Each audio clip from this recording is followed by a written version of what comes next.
மட்டும் சொல்றேன். உருவத்தை வைத்து மட்டும் உங்களை ஒருவர் எடை போட்டால் உடனடியாக அவருடன் பழகுவதை நிறுத்திவிடுங்கள். உருவத்தை வைத்து மட்டும் உங்களை ஒருத்தர் எடை போட்டாங்கன்னா உடனடியா அவர்கிட்ட பழகுவதை நிறுத்திடுங்க.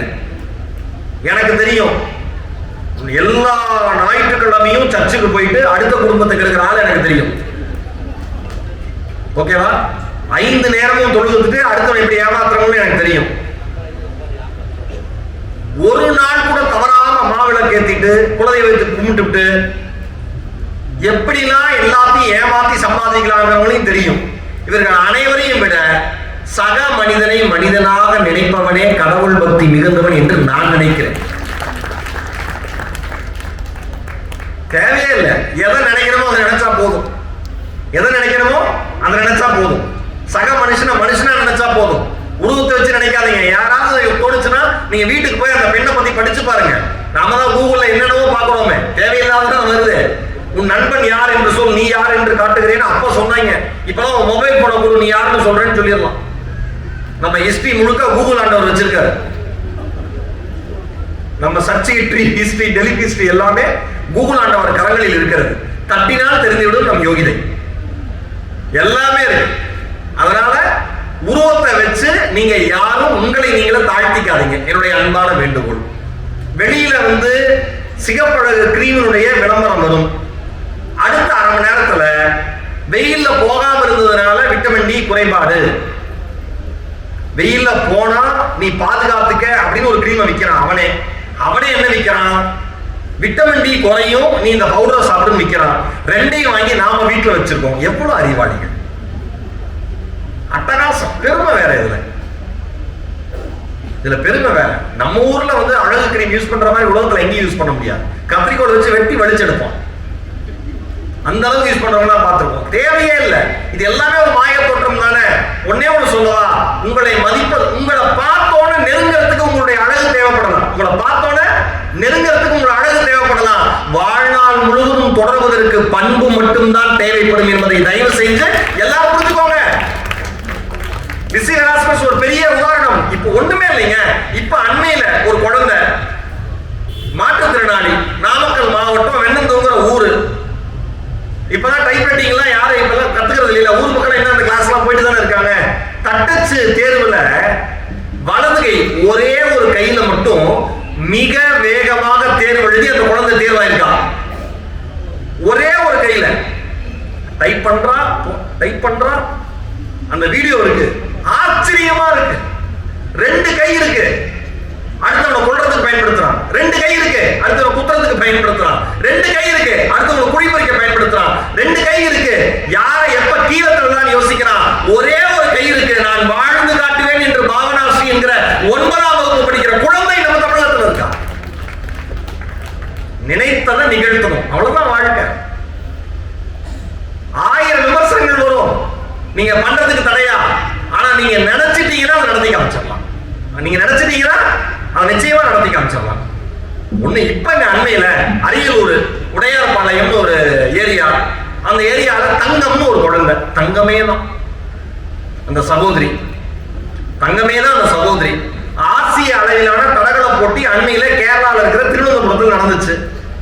51 நாடுகள் பங்கெடுத்துக் கொண்ட அந்த போட்டியில அரியலூர் உடையார்பாளையத்தை சார்ந்த தங்கம் என்கிற அந்த தங்கமான குழந்தை இந்தியாவிற்காக தங்கப் பதக்கத்தை வாங்கி வந்தது என்பது வரலாறு.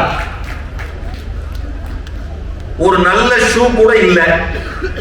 3 பொம்பளை பிள்ளைங்க குடும்பத்துல. இந்த பொண்ணு 2வது பொண்ணு. 3 பெண்கள், இந்த பொண்ணு 2வது பொண்ணு. அப்பா சாலை பணியாளர், அம்மா கூலி வேலை செய்யறவங்க. யோசிச்சு பாருங்க, இப்படி ஒரு குடும்ப சூழல்ல பிறந்த ஒரு பெண் குழந்தை 51 நாடுகள் பங்கு கொண்ட ஆசிய தடகள போட்டியில் இந்தியாவிற்கான தங்கத்தை பெற்றுக்கொண்டு வந்தாள் என்று சொன்னால் இதை விட ஒரு மிகப்பெரிய சிறப்பு என்னவா இருக்க முடியும்? நினைத்ததை நிகழ்த்த முடியுமா? முடியாதா? எவ்வளவு பெரிய சாதனையை நம்ம சுத்தி இருக்கிற சாதாரண மனிதர்கள் பண்ணிட்டு இருக்காங்க நீங்க நினைக்கிறீங்க? சாதாரண மனிதர்கள். அண்ணன் சொன்னாரு, நம்ம இஸ்லாம் கிருஷ்ண ஐயா பத்தி சொன்னார். அவர் எழுதின எல்லா புத்தகங்களும் எனக்கு ரொம்ப பிடிக்கும். அதுல மறைக்கப்பட்ட இந்தியா, எனது இந்தியா புத்தகம் இருக்கு. அற்புதமான புத்தகம். எஸ் ராமகிருஷ்ணன் சாரோட அதுல யுவான் சுவாங் பத்தி எழுதியிருப்பாரு. நம்ம வந்து யுவான் சுவாங் நமக்கு எப்படி தெரியும்னா 2 மதிப்பெண் வினாவிடையில மட்டும்தான் தெரியும். கரெக்டா? 2 மதிப்பெண் வினாவிடை தெரியும். யார் அந்த பயணி? Yuan Chwang. 2 மார்க். அதுலயும் ஒருத்தன் யூக்கு யூ போட்டுருவான், சுவாங்க சுவாகா போட்டுருவான். அப்படியே நம்ம மனசாட்சி இல்லாம ஏதோ ஒன்று ட்ரை பண்ணியிருக்கான்னு நம்ம ஆளுங்க எழுதிடுவாங்க. ஏன்னா அவர் வந்து யாத்ரீகனாகி, புனித யாத்ரீகனாகி, புனித நூல்ல கண்டெடுத்து அதை சீன மொழியில போய் மொழியாக்கம் பண்ணணும்னு பயணம் வந்த ஒரு மனுஷன். ஓகேவா? அவர் கண்டுபிடிச்சது நிறைய. அவர் பேர் தான் எழுதியிருக்காரு, வாத்தியார் கண்டுபிடிக்கணும். அந்த மாதிரி நம்ம பசங்க எழுதுவாங்க யுவான் சாங் பத்தி. அதுல மறைக்கப்பட்ட இந்தியால ரொம்ப அழகா வந்து இவர் எழுதியிருக்காரு. ராமகிருஷ்ணன் ஐயா ஒரு வார்த்தை எழுதியிருப்பாரு. எனக்கு நான் தொலைபேசியில் தொடர்பு கூட சொன்னேன். அந்த யுவான் சாங் பத்தி எழுதிட்டே வந்துட்டு கடைசியில் எழுதுறாரு, மண்புழுக்கள் கூட தன் உடலை இழுத்துக்கொண்டு ஓர் இடம் விட்டு மற்றொரு இடத்திற்கு ஊர்ந்து கொண்டுதான் இருக்கின்றன. மண்புழுக்கள் கூட தன் உடலை இழுத்துக்கொண்டு ஓர் இடத்திலிருந்து மற்றொரு இடத்திற்கு ஊர்ந்து கொண்டுதான் இருக்கின்றன. மனிதர்கள் மட்டும்தான் தன் இருப்பிடத்திற்கு வெளியே உலகம் இல்லை என்று நினைத்துக் கொண்டிருக்கிறார்கள். இதை படிச்சோன்னே எனக்கு அவமானமாய் போச்சு. தப்புன்னு புத்தகத்தை மூடி வச்சுட்டு ஒரு 10-15 நிமிஷம் அப்படியே திகைச்சு போய் உட்காந்துட்டேன். என்ன வார்த்தை, என்ன வாக்கியம்! நம்ம எப்பயுமே என்ன நினைக்கிறோம்? நமக்கு தெரிஞ்ச மனிதர்கள் வாழ்ற இடத்துக்காக போகணும், நமக்கு தெரிஞ்ச இடத்துலயா வேலை செய்யணும், நமக்கு தெரிஞ்ச மனிதர்கள்ட்டே பழகணும், நமக்கு தெரிஞ்ச இடத்துலயே சுடுகாடு இருக்கணும், எல்லாம் நமக்கு தெரிஞ்ச இடமாவே இருக்கணும். நம்ம தாண்டி வெளியில உலகம் இல்லை நினைக்கிறோம்ல. அங்க சைனால இருந்து அவர் கிளம்பி வந்தப்ப காங்கிரஸ் அப்ப நடந்துட்டு இருக்கு, அனுமதி கிடையாது. மாறுவேடம் மூலமா எல்லாமே எழுதுறாரு. மாறுவேடம் மூலமா யுவான் சுவாங் வராரு, சீன எல்லைக்கு வராரு. சீன ராணுவ அதிகாரிகள் நிறுத்துறாங்க, நீ வெளியில போக கூடாதுங்கிறாங்க. அவருக்கு ஒரே ஒரு எண்ணம், அவருடைய தூங்குறப்ப ஒரு கனவு வந்துச்சு. என்ன வந்துச்சு? புத்தர் ஞானம் பெற்ற இடத்திற்கு அருகில் இவர் வந்து தியானம் பண்ற மாதிரி ஒரு கனவு வந்தது. உடனே கிளம்பினாரு. எனக்கு வந்து புத்தர் அங்க வர சொல்றாரு, இந்தியாவுக்கு போக சொல்றாரு, நான் போகணும் அப்படின்னு சீனால இருந்து கிளம்புறாரு. சீன ராணுவ அதிகாரிகள் எல்லை பகுதியில் நிறுத்துறாங்க, நீங்க வந்து இந்த எல்லை பகுதியை தாண்டி போக கூடாதுங்கிறாங்க. உடனே வந்து அவர் சொல்றாரு, யுவான் சுவாங் சொல்றாரு, ஒருவேளை இந்த பகுதியை தாண்டுவதற்கு நீங்கள் அனுமதிக்கவில்லை என்றால், அவர் பையிலிருந்து கத்தி எடுக்கிறாரு, இதே இடத்தில் கழுத்தை அறுத்து கொண்டு நான் செத்து போவேங்கிறார். ராணுவ அதிகாரிகள் பயந்து போய், வேண்டாம் வேண்டாம், இவ்வளவு மன உறுதி இருக்கிற ஆட்கள் நீங்க கிளம்புங்கிறாங்க. நடந்து வராரு, கோவில் கழுதிகள்ல டிராவல் செய்யறாரு, பயணம் செய்யறாரு. அவ்வளவு இன்னல்கள், தாகம் இல்லை. கடைசியில வந்து மயங்கி விழறாரு. பயணிச்சு அந்த குதிரை மேலேயே போறாரு. அந்த குதிரை இவர் கண் விழிச்சு பாக்குறப்ப ஒரு நீர் பகுதி இடத்துக்கு பக்கத்துல நிக்குது. அப்ப யுவான் சுவாங் சொல்றாரு, நான் உள்ளுணர்வோடு நினைத்த ஒரு விஷயம் என்னை தாங்கி செல்கிற இந்த விலங்குக்கு கூட தெரியும் என்றால், என்னால் ஏன் நான் நினைத்த இலக்கை அடைய முடியாது? நிச்சயம் நான் இலக்கை அடைவேன்னு பயணத்தை தொடர்றாரு. ரொம்ப ஆச்சரியமான விஷயம் என்னன்னா, அவரு புத்தர் பிறந்த இடமான லும்பிலிருந்து கயா வரைக்கும், ஞானம் பெற்ற இடமான கயா வரைக்கும் இருக்கிற எல்லா புத்த தலங்களையும் எல்லா அருமையான புனித நூல்களையும் கலெக்ட் பண்ணிக்கிட்டே இருக்காரு. 17 வருஷத்துக்கு அப்புறம் தாங்க அவர் நாடு திரும்புறாரு. 17 ஆண்டுகளுக்கு அப்புறம் அவர் நாடு திரும்புறாரு. இன்னைக்கு மாதிரி கூகுள் மேப் இல்லை. நாம கலெக்ட் பண்ணி கூகுள் மேப்பை போடுறோம். கூகுள் மேப்பை போட்டோன்னே ஏதாவது நம்ம ஊர்ல இருக்கிறதுக்கு ஒருத்தன் கூகுள் மேப் போடுறான்னா அதை விட ஒரு உலக சாதனை எதுவுமே கிடையாது. டேர்ன் லெஃப்ட்னு வந்தா லெஃப்டே 4 லெஃப்ட் இருக்கும், டேர்ன் ரைட்னா அங்க ஒரு 6 ரைட் இருக்கும். அதே கன்ஃபியூஸ் ஆகும். இவன் மேப்பை திட்டுவான், சரியான அப்டேஷன் இல்லைங்க. ஏன்னா கண்ணாடி இறக்கி மனுஷன் கேட்டா மனுஷன் சொல்ல போறான், இவ்வளவு நாள் வரைக்கும் சக மனுஷன் தானே மேப்பாவே இருந்தான், சக மனுஷன் தானே மேப்பாவே இருந்தான். ஒரு ஆப் வந்து தானே எல்லா மனுஷங்களுக்கும் ஆப்பே வச்சது. எவன்ட்டையும் நீ பேசக்கூடாது, என்ன நம்பி தாண்டா இருக்கணும்னு சொன்னானா இல்லையா? அதை நம்ம பின்பற்றுறோம்ல. எந்த மனுஷங்களை நம்ம நம்புறோம் கேட்டா மனுஷங்களே நம்ப கூடாதம்மா. இவன் ஏதோ மனித பிறவியே இல்லாத மாதிரி. மனுஷங்களே நம்ப கூடாதுன்னு சொல்றது விலங்குகள் சொன்னா பரவாயில்ல, பறவைகள் சொன்னா பரவாயில்ல, கடல்வாழ் உயிரினங்கள் சொன்னா பரவாயில்ல, மனுஷனே சொல்றான் மனுஷங்களே நம்பாத. எந்த விலங்கும் இந்த ஸ்டேட்மெண்ட் கொடுத்ததா இல்ல, பேச தெரிஞ்சாலும் கொடுக்காது. இன்னொன்னு, மரம் செடி கொடிகள் கூட பற்றி வாழ்தல் உண்டு, ஆனா தனித்தன்மை இழக்காது. பற்றி வாழ்தல் உண்டு, ஆனா தனித்தன்மை இழக்காது. ஒரு மாமரத்தை சுத்தி ஒரு பாலக்காய் கொடி வளர்ந்துடும். ஒருபோதும் மாம்பழம் கசப்பாவே வராது, ஒருபோதும் பாக்காய் இனிப்பே வராது. ஆனா மனுஷன் மட்டும் 2 வாரம் ஒருத்தண்ட பழகினா அவனாவே மாறிடுவான். ரொம்ப அருமையான ஆளுங்க. எவ்வளவு நாளா தெரியும்? 2 வீக்ஸா? அதுக்கு முன்னாடி எங்க இருந்தாரு? வேலூர்ல இருந்தாருன்னு அவனுக்கு தெரியாது, அவனுக்கு தெரியாது. தனித்தன்மை இழந்துருவான், அவங்களாவே மாறிடுவான். இதான் பிரச்சனை மனுஷன். ஆனா யுவான் சுவாமி பாருங்க, 17 வருடங்கள் புனித பயணம் மேற்கொண்டுட்டு அவர் மறுபடியும் நாடு திரும்ப முடிவு செய்கிற பொழுது அவரோட 20 குதிரைகள்ல 657 தொகுதிகளாக்கப்பட்ட 520 பௌத்த பிரதிகளை ஏற்றி கொண்டு போறார். 17 வருஷம் உழைப்பு. என்ன யோசிச்சாரு? நான் தூங்குறப்ப கனவுல புத்தர் ஞானம் பண்ற இடத்துல நான் இருந்து தியானம் பண்ற மாதிரி வந்துச்சு, நான் இந்தியா கிளம்புறேன்னாரு. அப்ப இருந்த சீன துறவிகள் கூட இருந்த துறவிகள் அத்தனை பேரும், அங்க இருந்த ஞானிகள் அத்தனை பேரும் சிரிச்சாங்களாம். டேய், நீ இந்தியா போறியா? இந்தியா எங்க இருக்குன்னு தெரியுமா? ஏடா உனக்கு இங்க வேலைன்னு சிரித்த ஒருவனை பற்றியும் வரலாற்றில் இடமில்லை. யுவான் சுவாங் என்கிற மனிதன் மட்டும்தான் இன்றைக்கும் படிக்கிற மாணவனுக்கு 2 மதிப்பெண்களாக வழங்கி கொண்டிருக்கிறான். இவ்வளவுதான். சிரிச்சா ஒருத்தர் வரலாற்று இருக்க மாட்டான். மரியாதைக்குரிய அன்பு அண்ணன் சோமவள்ளி பண்ற சார் வந்திருக்காரு.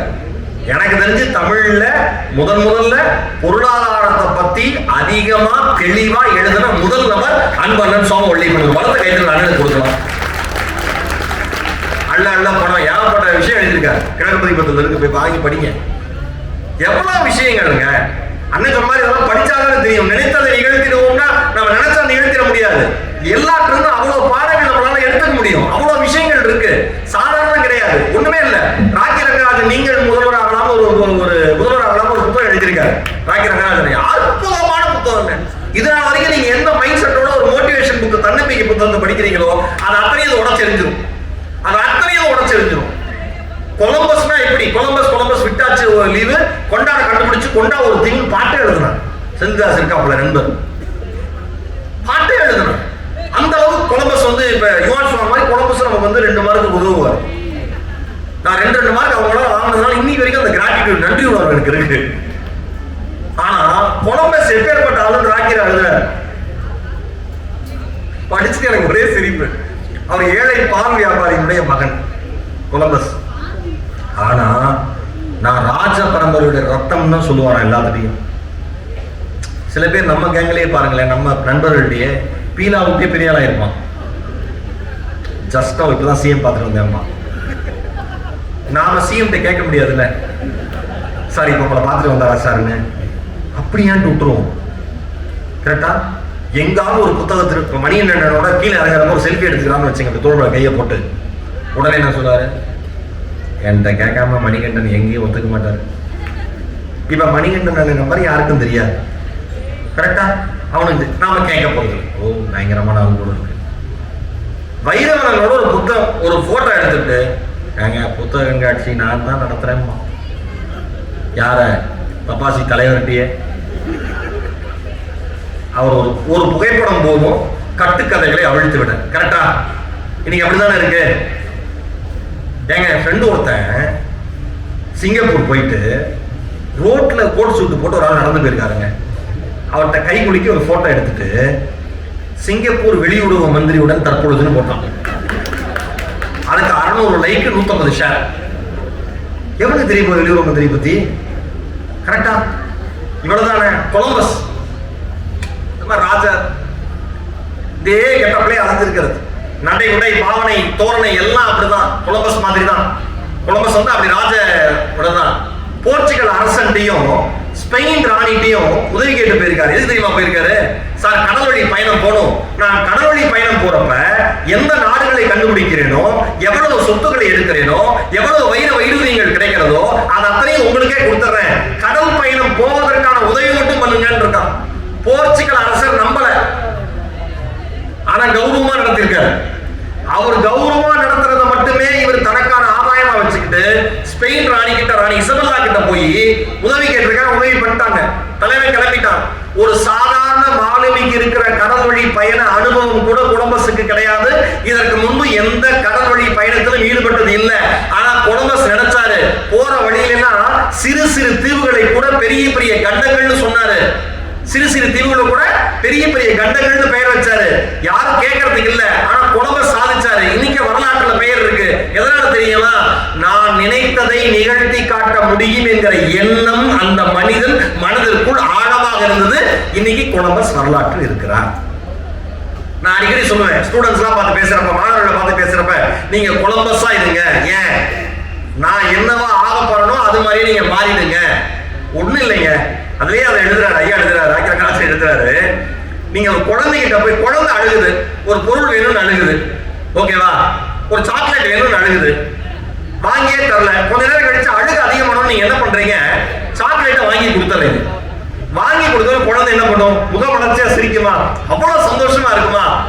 அவ அந்த குழந்தையோட சந்தோஷத்தை பார்த்து அம்மா அப்பா மறுபடியும் என்ன பண்ணுவாங்க? இன்னொரு சாக்லேட்டை வாங்கி கொடுப்பாங்க. இந்த பிரபஞ்சம் இப்படித்தான். நீங்கள் எது வேண்டும் என்று கேட்கிறீர்களோ உங்களை அழ வைத்து, உங்களை அசிங்கப்படுத்தி, அதற்கு பிறகு உங்கள் கைகளில் தரும். கையில வாங்கணும்னு மொத்தமா கழட்டி விட்டுறக்கூடாது எல்லாரையும். சில நல்ல மனிதர்கள் இருக்கிறார்கள், முன்னேறுகிற வரை எல்லோரும், முன்னேறுகிற வரை எல்லாரும் கூட இருப்பாங்க. முன்னேற மட்டும் அவன் மட்டும் தனித்தீவா மாறிடுவான், ஏதோ நம்மளை கண்டுக்காத மாதிரி ஆயிடுவாங்க. ஆனா நீங்கள் கைகளில் பெற்றதற்கு நன்றி சொல்லுகிற மனிதர்களாக இருந்தால் இந்த பிரபஞ்சம் மேலும் மேலும் வெற்றிகளை உங்கள் கைகளுக்கு கொண்டு வந்து தரும். கொலம்பஸா இருங்க, நினைத்ததை நிகழ்த்தி காட்டுங்க. என்ன வேணா நடத்தலாமே வாழ்க்கையில. நீங்க நினைச்சதை நடத்தலாமே. இந்த பையன் விசில் அடிக்கணும்னு நினைக்கிறான், விசில் அடிக்கிறானே, பாவம் யார் எடுத்த பிள்ளையோ, அவ்வளவுதான். அவங்களுக்கு சந்தோஷமே அதுதான். எங்கேயோ ஒரு ஃபாரின்ல டிக்கெட், சினிமா பார்க்க போய் டிக்கெட் கழிச்சு போட்டா ஷோ கேன்சல் பண்ணிட்டாங்க. நம்ம ரூபாய் நினைச்சு கிழிச்சு போட்டிருக்காங்க, அவன் அவனை கிழிச்சு வெளில போட்டிருக்கான். நினைத்ததை நிகழ்த்தி காட்டுங்கள், ஆனா நல்லது. அது ரொம்ப ரொம்ப முக்கியம். இப்ப அந்த பஸ் டே அப்படின்னு ஒண்ணு இருக்கு. நினைத்ததை நிகழ்த்தி காட்டுவோம்னு பஸ் மேல ஏறி ஆடுறான். அப்புறம் 4 நாள் கழிச்சு அவனுக்காக எல்லாம் ஆடுறான். புரிஞ்சிருக்கும்னு நினைக்கிறேன். அவன் ரொம்ப ஆடுறான், அவன் கீழே விழுந்துடக்கூடாதுன்னு டிரைவர் ஸ்லோவா பிரேக் போட்டாரு. அவனே பிரேக் டவுன் ஆயிட்டான். எதுக்கு இது? எதுக்கு இந்த கொண்டாட்டம்? என்ன நினைக்கணும், எதை நிகழ்த்தணும்னு ஒரு வரைமுறை இருக்குல்ல சார். ஒண்ணுமே இல்லை. இப்ப சச்சின் அண்மையில கபில் தேவுடைய பிறந்த நாளுக்கு ஒரு பதிவு போட்டிருந்தார் சார். 1983 உலகக்கோப்பை கபில் தேவ் கைகளில் வாங்கி கொண்டு கைகளை கபில் தேவ் அவர்கள் உயர்த்தி பிடித்த பொழுது 1983 முதல் முறையாக இந்தியா கிரிக்கெட்ல உலகக்கோப்பையை வாங்கி கொண்டு கேப்டனா இருந்த கபில் தேவ் அவர்கள் முதலாக உலகக்கோப்பையை மேல தூக்கி காமிச்சப்ப ஒரு 10 வயது சிறுவன் ஆர்வத்தோடு பார்த்து கொண்டிருந்தான். அதனால் அவன் கிரிக்கெட்டிற்குள் நுழைந்தான். கபில் தேவை பார்த்து வளர்ந்தான். நானும் ஒரு நாள் இந்தியாவிற்கான உலகக்கோப்பையை வாங்கி தருவேன் என்கிற நம்பிக்கையோடு களங்களில் விளையாடி கொண்டிருந்தான். அந்த இளைஞன் நான் தான் சச்சின் டெண்டுல்கர் எழுதுறாரு. 2011 உலகக்கோப்பை நடந்தது. நினைத்ததை நம்மால் நிகழ்த்தி காட்ட முடியும். ஒரு சின்ன உதாரணம், இறுதி உதாரணமாக சொல்லிவிட்டு என் பேச்சை நிறைவு செய்யலாம் என்று இருக்கிறேன். படிப்பதற்கு வயதில்லைன்னு எப்பயுமே சொல்லுவோம். அண்மையில கிடைச்ச ஒரு அருமையான உதாரணம். ரவிச்சந்திரன் ஒரு தாத்தா, ஒரு ஐயா, 55 வயது அவருக்கு. பிறவியிலேயே கண் பார்வை கிடையாது. தஞ்சாவூர் பக்கத்துல ஆழிவாய்க்கால்னு ஒரு கிராமம். 100 நாள் வேலை திட்டத்துல வேலை செஞ்சிட்டு இருக்கிற ஒரு முதியவர். அவருக்கு ஒரு ஆசை. அவர் காலேஜ் படிக்கிறப்ப பிஎஸ்சி முடிச்சிருக்காரு. வறுமையின் சூழலா அது விட்டுருங்க, அது பாட்டு போட்டு ஒன்றும் செய்யாதுங்கய்யா. நாம செய்யற வரைக்கும் அது யாரையும் ஒன்றும் செய்யாது. வறுமையின் காரணமா தொடர்ந்து படிக்க முடியல. அவருக்கு கவர்மெண்ட் எக்ஸாமினேஷன் எழுதணும், கிளியர் பண்ணணும் அப்படின்னு ஆசை. குரூப் 2 எக்ஸாமுக்காக ப்ரிப்பேர் பண்றாரு. பிறவியிலேயே கண் பார்வையற்ற 55 வயதை தொட்டு இருக்கிற முதியவர். 100 நாள் வேலை திட்டத்துல ஒரு நல்ல தோழி, பெண் தோழி, ஒரு பாட்டி, பத்மாவதியின் பேரு. அந்த அம்மாட்ட சொல்லியிருக்காங்க, இந்த குரூப் 1 குரூப் 2 புக்கு வாங்கிட்டு வா, எனக்கு படிச்சு காமி, வேற நேரம் போக உட்கார்ந்து இருக்கிற நேரம்லாம் அதில் காதல கேட்டுக்கிறேன்னு இருக்காரு. 2 வருஷமா ப்ரிப்பேர் பண்ணியிருக்காரு. இப்ப குரூப் 1 குரூப் 2 எழுதுற அத்தனை பேருக்கும் சொல்றேன் இந்த வீடியோ மூலியமா, கண் பார்வையற்ற 55 வயதை தொட்ட முதியவர். பத்மாவதின்னு அந்த அம்மா படிக்க படிக்க அவனுடைய நண்பரான ரவிச்சந்திரன் காதலியே கேட்டு கேட்டு, நீங்க யாரும் நம்ப மாட்டீங்க, தன்னுடைய முதல் கட்ட பிலிம்ஸை அவர் கிளியர் பண்ணி விட்டார், தேர்வடைந்து விட்டார். பேட்டி கொடுக்குறாங்க. அவர் பேட்டி கொடுக்கல, ரொம்ப கியூட்டா இருந்தது. அந்த பத்மாவதிங்கிற பாட்டி சொல்றாங்க, ரவி எனக்கு ரொம்ப நாளா தெரியும், ஃப்ரெண்டு தானே, ரவி எனக்கு ரொம்ப நாளா தெரியும், திடீர்னு எனக்கு படிச்சு காமிக்கிறியா ஃப்ரீ டைம்ல எல்லாம், நான் எக்ஸாம் எழுதுறேன்னு சொல்லிச்சு, படிச்சு காமிச்சேன், பாஸ் பண்ணிருச்சு. இது ஹைலைட் இல்லை. அதுக்கப்புறம் அந்த பாட்டி அந்த பேட்டியில சொல்லியிருக்கு, கண் இருக்கிற பிள்ளைங்கெல்லாம் நல்லா படிங்கப்பா.